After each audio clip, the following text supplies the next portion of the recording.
Well, they're incredibly elusive, and they only live in really remote regions. I don't know. I just know what I saw. I know what I saw. Yeah, and anybody who says that they can study a Sasquatch is being unrealistic. Yeah, it was big and it was hairy and it was scary for sure. Is it real? Science is searching for answers to what people claim they're seeing. Tune in tonight on any Bigfoot show anywhere to learn nothing. All right, so here we are taking a look at a giant. That's right. And you can see it plain as day in there moving. You can see it. There he is. So I've been catching this individual on film for 3 years in different parts of the tree line, and this is about the best footage I got so far. We're going to continue with the study trying to document this big thing. This is not a hole. This is like, obviously in front of his face. You can see it plain as day, man. It's like a vine or something, and then there's something else in there. We're not sure what that is. Footage is inconclusive, while this is what it is. And we've been seeing this dude for a while now, and I'm pretty sure we're gonna get this thing on film to it. There you go. Now you can see where the end of the nose is coming up, and there's a nostril area right here. See, these are gonna be the eyes, and you can see where there's an eye in there. There's a round little eye. This isn't suggestive. It's identifying what's on the film. It's real simple, right? People want to say, "Oh, well, that's because you want to see a Sasquatch." Yes, there's nothing there except the exact face of what we're studying. Super genius. Alrighty, folks, we're here and we're in the editor and we're taking a look at a younger member of one of the groups that we're studying. And he's just taking a peek, waiting on some apples. And there's probably a couple other ones there. But we don't really get into the stuff that there's no other frames of. We know this guy's here. We heard him walk up. Maybe he's got some with him. But we're not going to waste our time on stuff that really is only good for research. And if we see him here and his friends are with him, then we know this is the general area they want to come. I don't need to pull the rest of them out. This one's good enough. There's one right there. You can see that's the bottom of his nose. He's got like a kind of a hound doggy kind of look. And curiously, there are several of them that look just like him. There's one right here up in a tree 20 feet off the ground. You can see him right here, right? They love the trees. The trees provide shelter and safety and a feeling of comfort, obviously.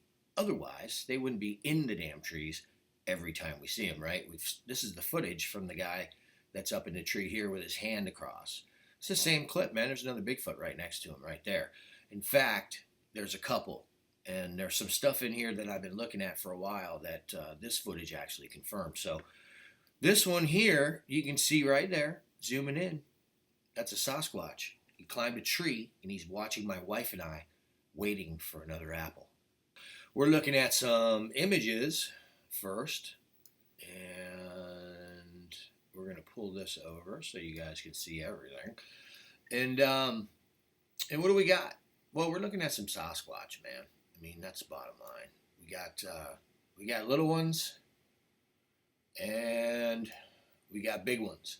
And this is going to be the brow, and you can see this guy's eyes, and he's got that big, huge nose.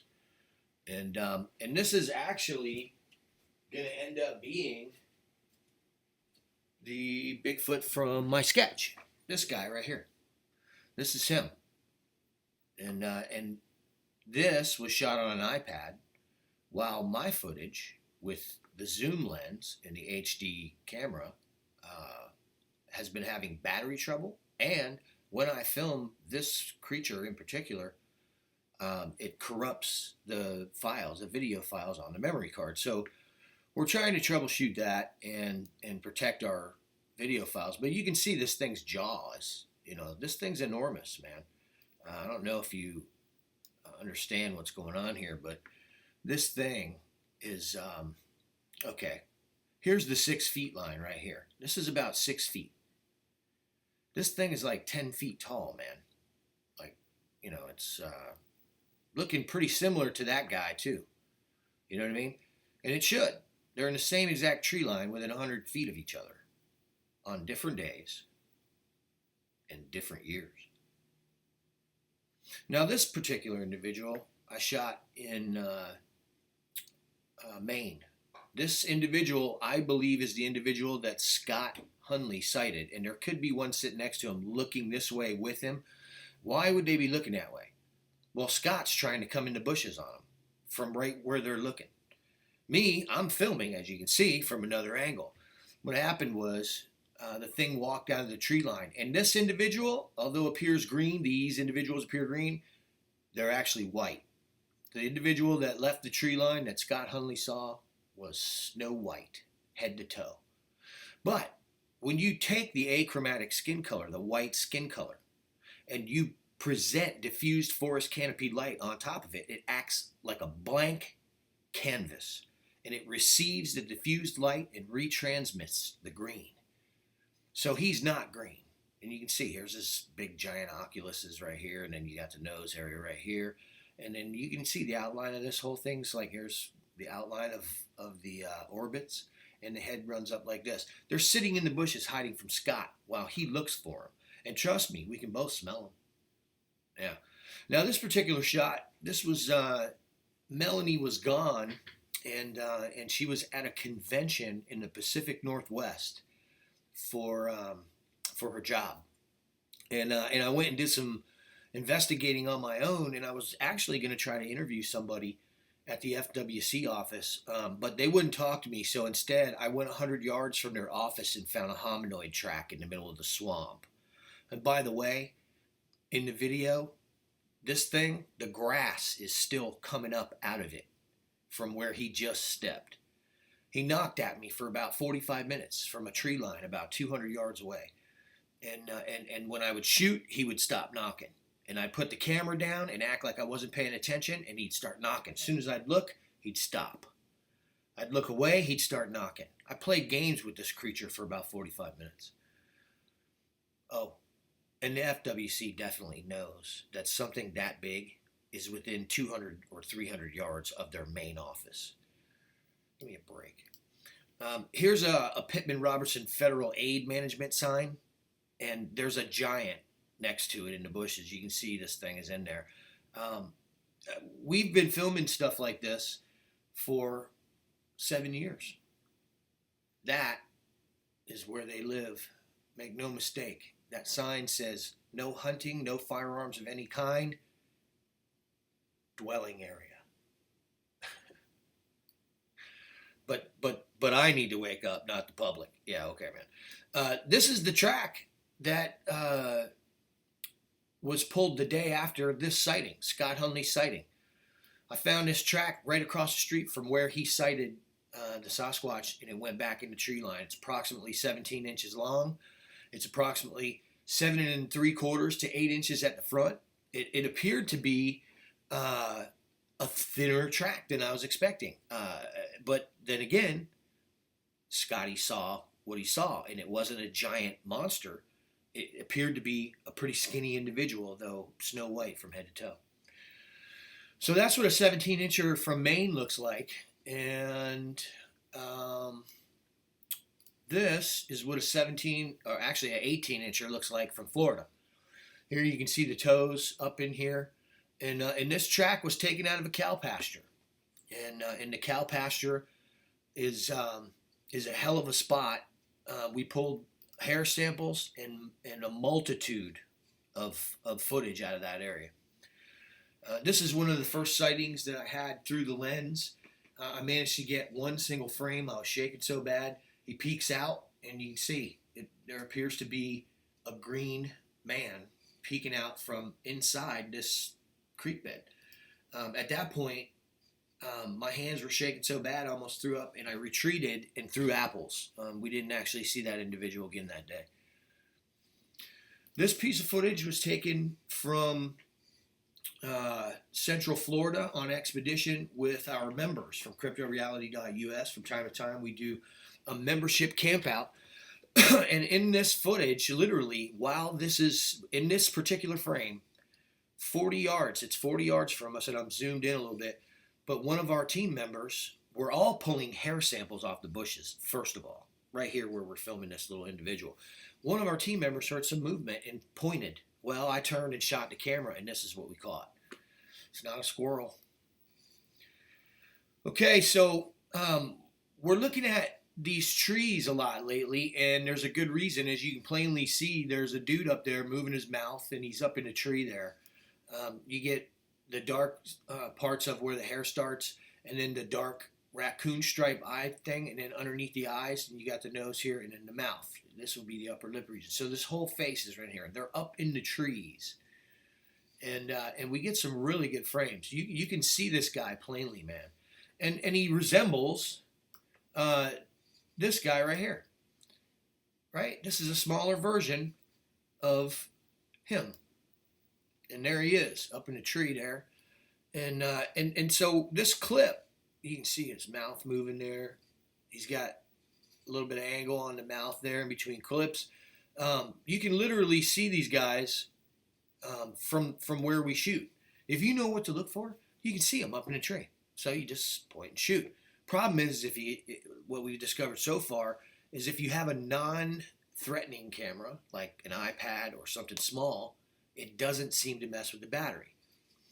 I pull out the Canon with the 400 times zoom on it lens, and the battery goes dead, and we have trouble with the video footage. So we're not sure what's going on there. As I said, we're troubleshooting, and we do have technical equipment on the way to begin taking readings and find out exactly where and what is going on with this phenomenon, with the cameras dying and the video footage being corrupted. We'll get to the bottom of it. One way or another, there's something doing it, and it can be measured, and so we'll measure it. Now, if you look over here, you're going to see the second Sasquatch that we're going to be covering today.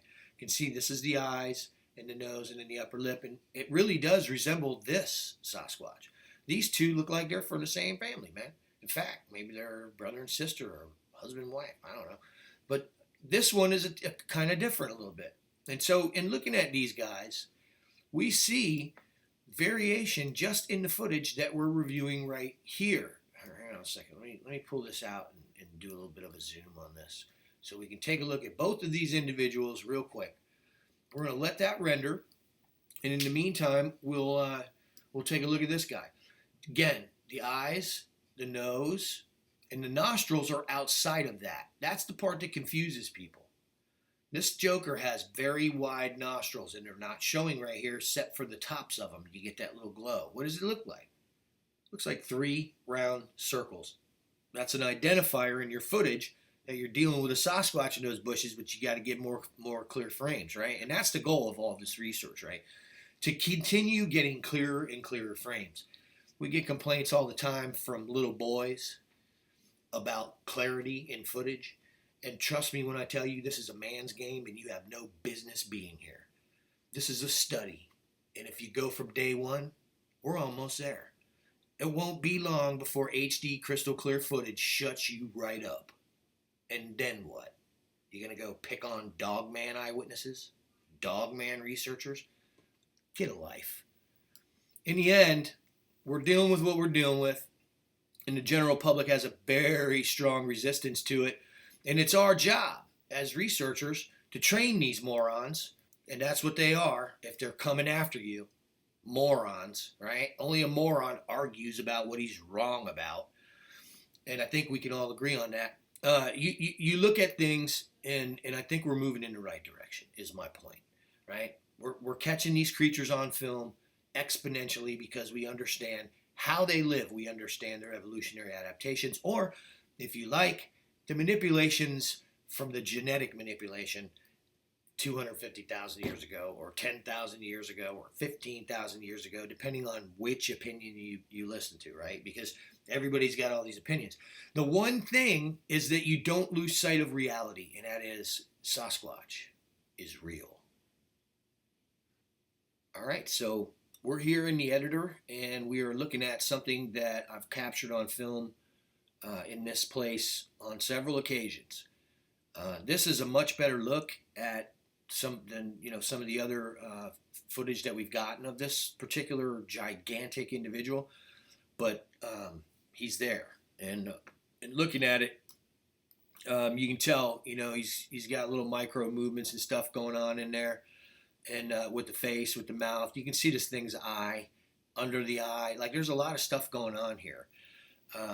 It's kind of disturbing, and we're not sure what to think about this individual because it's groundbreaking kind of stuff, right? This thing's huge, but we do continue to capture this thing on film, and so that's the part that's giving me the trouble, is that he was down this way 60 yards a month ago, and I haven't seen it since. And then now all of a sudden he's way down on the other end of the creek. It's about a 150-yard tree line that we can observe, and he's way down in the back third. That's what we call it, the back third.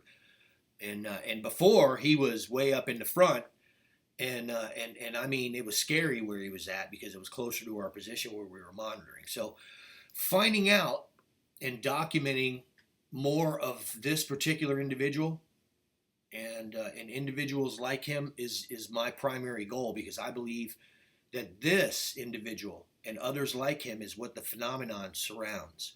Whether it's a management program and these gigantic individuals are the ones that are tagged and tracking, and they're being tracked, and there's some kind of device on them, we don't know.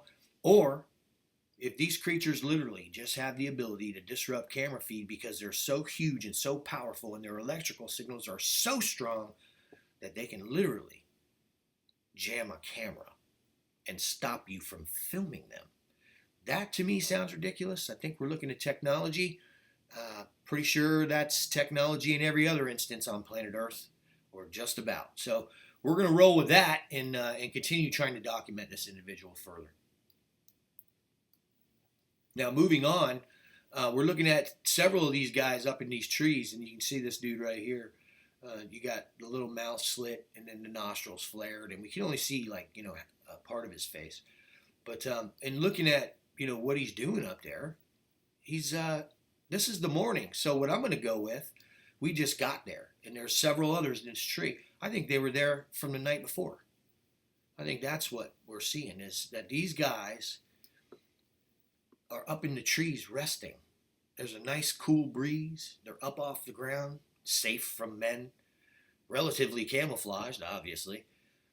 We're looking at Sasquatch at rest, I think.